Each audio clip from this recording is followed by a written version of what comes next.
Welcome to the castle, everybody. This is Nightsaber Z42, and today I'm actually going to talk about a topic that is kind of really near and dear to me. It's about organization. I run one game. It's a Star Wars, the FFG version RPG, and I do this every Saturday in the morning, and I'm very organized, or at least I like to think so. And so I'm going to give over some tips and just like what I do to stay organized. And this is pretty much like an addendum to a video that I made some time ago when I was just getting started to actually GM with Star Wars. Now, this is actually on my page on Roll20 here for this very specific game. What I do when I am creating a game for the very first time, especially with this one's a very unique situation because it's basically my own world that I'm creating. I'll have things like my character creation rules that my players will read through and say, okay, well, this class is off limits or this specialization is off limits and whatnot. I have the world building stuff right here, which is the state of the galaxy. It basically tells them who the major players are and what's really happening in the galaxy. I've got tabletop rules, of course. That's something you're going to be talking about on session 0, but it's always good to tell your players up front what your expectations are when you're playing. And then I have my adventure journal, which is what happens session by session. That way my players can refer to it if they need to. So that's really all about the organization for this specific game as far as I go. Of course, in game, I do have my other bits of organization that I'll have like all of my enemies here, and these are taken straight from the books, and I have them all categorized. Of course, I've made a video about how to do this, and all I do is I have a set game where I have all of my allies or all of my nemesis and allies, and then I can pull them over with the transmogrifier. You could take a look at that video on how to do that. I'll have like major NPCs, ships, the actual player characters, planets, and cities. This is something that I'm doing with this specific game because all of my planets are brand new. So, for example, my players were on Broken Moon Base recently. I'll have, a little description as well as the notable locations that they can go to. And something that I've started doing is keeping track of the time that it takes to get from one place to this place. That way, or rather the base time. That way I have some sort of a calculation going on.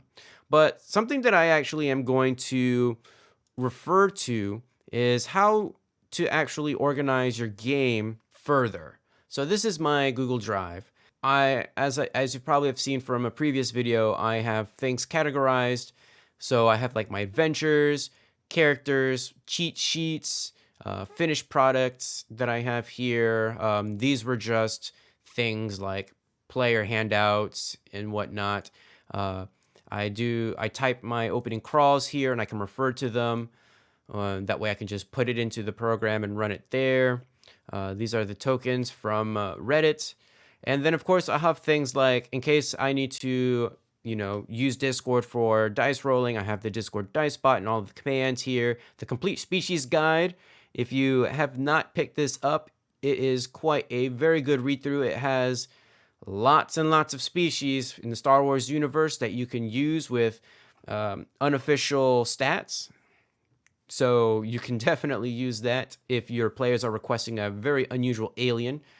Utility belt, if you run some stormtroopers, this is just a handy list of things that you might find in their utility belts, because I had a player who wanted to pick every stormtrooper's belt and see what was in there. So yeah, and those are things that you can find like on Reddit and just by Google searching.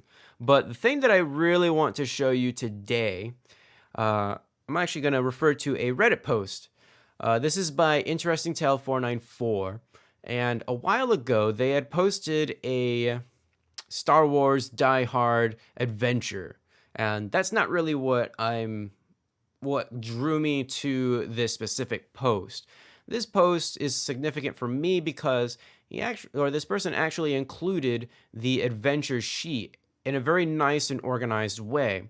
And I had been looking for something like this for quite a while. Like, I was actually going to design something similar to this, but I was always kind of lazy and just never really got around to it. And then I saw this and it was like perfect. So how can we take this and incorporate it into my game and, keep things organized? So what I've done is, let's get back to the Google Drive. Under Adventures, I actually have the sheet, and you can actually download it on the Reddit page there, and I'll put a link to that in the description below. What's included on the sheet are things like your location, where this specific session is going to take place, who are the parties involved, what's the conflict for the session, and any events that happen to be going on. It's kind of really weird because I was reading through their character sheet and it was basically Die Hard, but in space. And so it was a really good example of, what goes in each of these boxes. You can have a trick or a twist, any non-player characters and their NPC cards that you can refer to. And something that's really handy are the random tables. And so I've kind of changed it a little bit so I have locations, minor NPC encounters, and then suddenly something happens.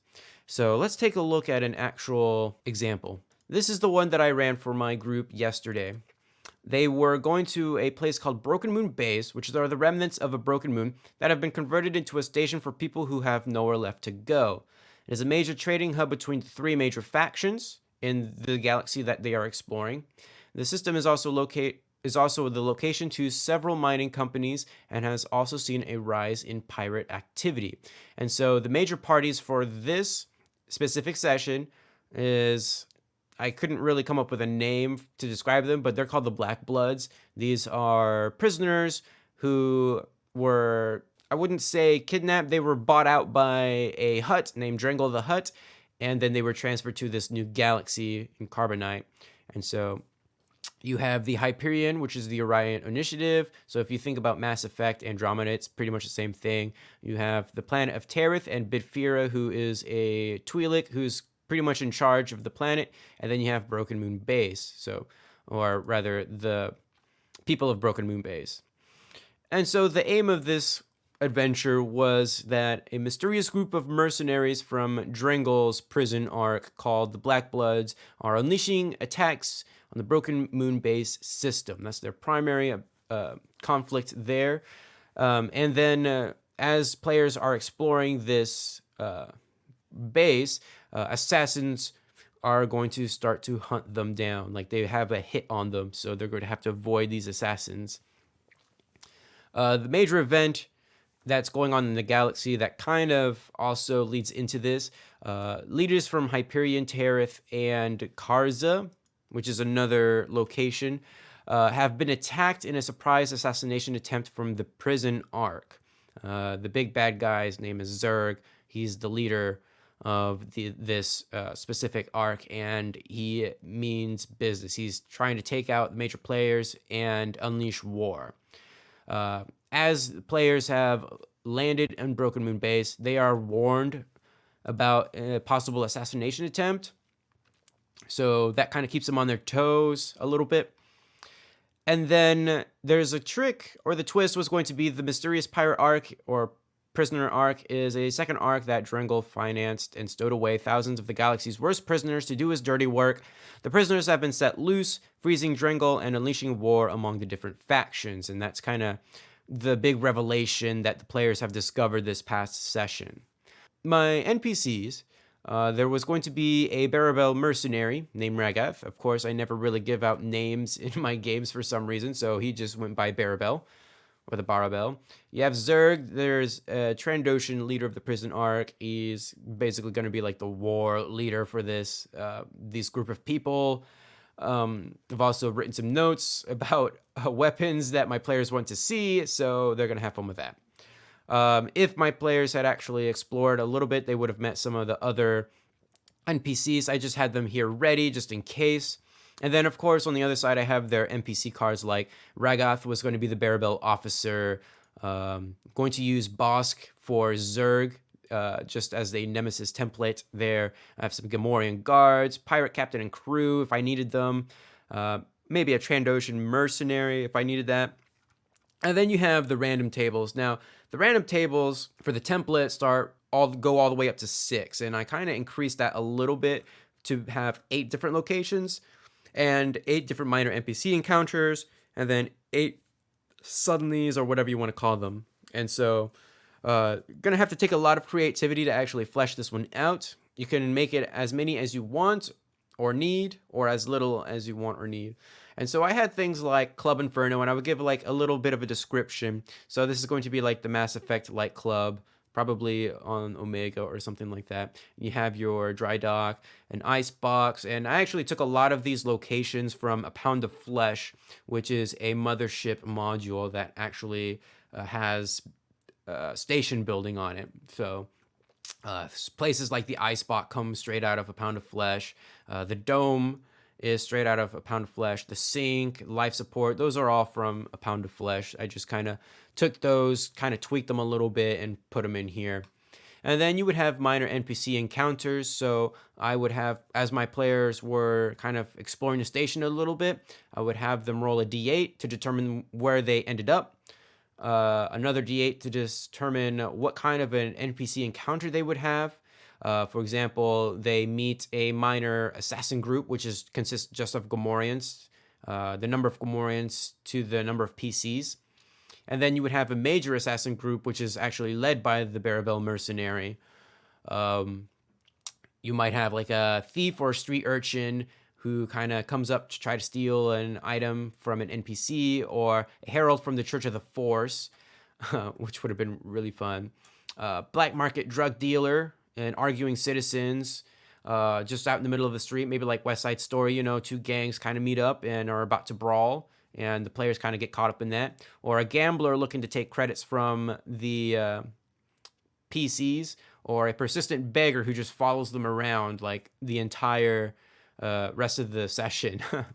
And then you would have little things that just suddenly happen, like life support shuts down at this location, get out quick. Everybody starts to panic and starts to head to a different location on the random table, and the players are tasked with getting out or they're going to start suffocating. Beasts from the dome have escaped. Mass of druggies who are lost on a drug suddenly just kind of get loose and start attacking people randomly. Stampede of Citizens, which was actually rolled as one of my players met with the major assassin group, which was pretty awesome. He actually managed to get away like that. One of the NPCs that you meet from the random NPC encounter turns out to be a Force user. That could be a nice surprise. Communication from one of the major factions, or it could be a broadcast about like some assassination attempts, which actually came into play. My players heard about the assassination attempts on Hyperion and Tarith, and then Karza possibly. The prison arc arrives, and then we initiate a whole thing with Zerg, or the Unknown arrive, and the Unknown are like an alien that's persistent in this galaxy that they're exploring, kind of like the Collectors from Mass Effect in a way. And so really, this was very interesting to kind of run, and I really do like how organized this makes me, more organized in my sessions, because before I just wrote things on note cards, like ideas and things. It wasn't really organized. So I really like having this, where I can just take a look at it, and I got my random tables that I can roll, and my players for the next session are actually going to infiltrate Zerg's ship and try to disable it. And so I might have some things that are maybe like linear, where they go from this room to this room, but I might have random encounters, or maybe some suddenlies and things like that. I'll have to play around with it, but I really do think, like, for me, this is exactly what I wanted and what I needed, because my brain wants to be really organized, but sometimes I just am kind of a little bit lazy about putting it down on paper. So yeah, I will definitely link the Reddit post down in the description below, and you can find a link to actually download it and use it however you want. But that's actually going to be it for this. Feel free to leave some comments down below, maybe some suggestions on how you get organized with your games. I really want to know because I really like being organized, and being organized is like step number one for being a GM. So there's that. Feel free to give this video a huge thumbs up to support this series and subscribe if you would like to see more. I will see you guys in the next video.